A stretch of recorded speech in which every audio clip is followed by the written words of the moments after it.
sayang ini. Saya mau memberikan sebuah pertanyaan, tapi terima kasih ini teman-teman semua sudah mulai menggambarkan arah panja ini sebetulnya adalah kita pengen memberikan legacy, Pak, kepada pemerintahan selanjutnya. Karena dalam waktu 4 bulan tentu kita juga belum tentu bisa merubah banyak. Tapi sebagaimana Pak Deding tadi katakan, Presiden terpilih sudah menyampaikan pendidikan itu harusnya begini. Nah, ini harus kita siapkan. Kalau kita tidak siapkan, kisi-kisinya nanti takutnya yang menentukan nanti Kementerian Keuangan lagi atau Bappenas. Nah, itu makanya saya mau tanya kepada Pak Ainun di sini, karena Pak Ainun cukup paham. Em, apakah benar ada undang-undang keuangan negara atau apa saya lupa ya, yang mengatakan bahwa semua kementerian mendapatkan alokasi dari Kementerian Keuangan. Lalu konteksnya nanti dengan Undang-Undang Dasar kita apa? Yang 20% itu. Padahal di Undang-Undang Dasar dijelaskan yang berwenang adalah Kementerian Bidang Pendidikan. Jadi saya mau tanya satu poin itu. Yang kedua, saya tertarik PTNBH, Pak. PTNBH ini adanya di Undang-Undang Dikti ya, kalau nggak salah ya. Ya, Undang-Undang Dikti ya. Kalau melihat dari kondisi yang ada sekarang, PTNBH ini sepertinya belum siap sepenuhnya untuk dilaksanakan. Karena tadi yang dikatakan Pak Prof, kawan-kawan di perguruan tinggi itu belum pernah menjadi pebisnis. Rata-rata akademik, kira-kira gitu ya. Nah, kira-kira ada metode apa, yang ini kaitannya lagi yang public-private partnership, untuk memperkuat, yang sifatnya tidak hanya melulu subsidi atau bantuan keuangan.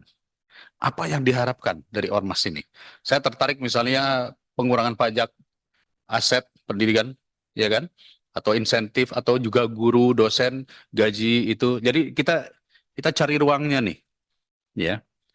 Kemudian dukungan pemerintah, saya pikir selain ada KIP, PIP, ada BOS dan lain-lainnya.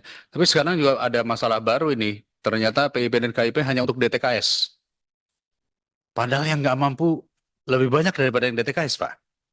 Jadi kayaknya kita perlu dukungan dari Ormas juga nih untuk mengatakan apa iya semuanya harus DTKS.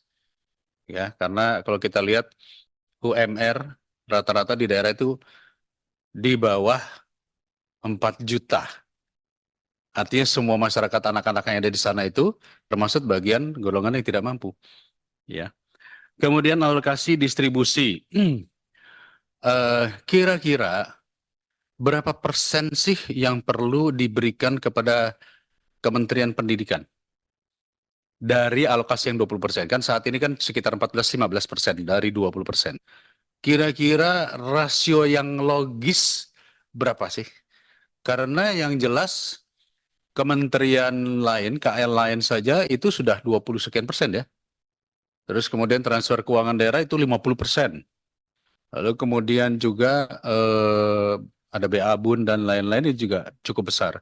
Nah, kira-kira kalau menurut Bapak-Bapak, berapa persen sih sebetulnya untuk Kementerian Pendidikan yang mestinya bisa dialokasi langsung, sehingga permasalahan ini bisa kita selesaikan. Dan kemudian mengenai transfer keuangan daerah, saya mungkin harus kembali ke Pak Ainun lagi pertanyaannya. Ada nggak sih laporan dari, tadi kan katanya sampai ke desa ya, dana pendidikan sampai ke desa ya. Ada laporan nggak sih sebenarnya? Itu untuk apa saja sih?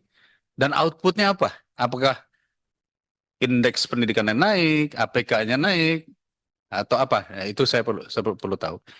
Silahkan mungkin bisa Bapak-Bapak memberikan pandangan jawaban terhadap pertanyaan-pertanyaan anggota. Dimulai dari NU dulu, Pak.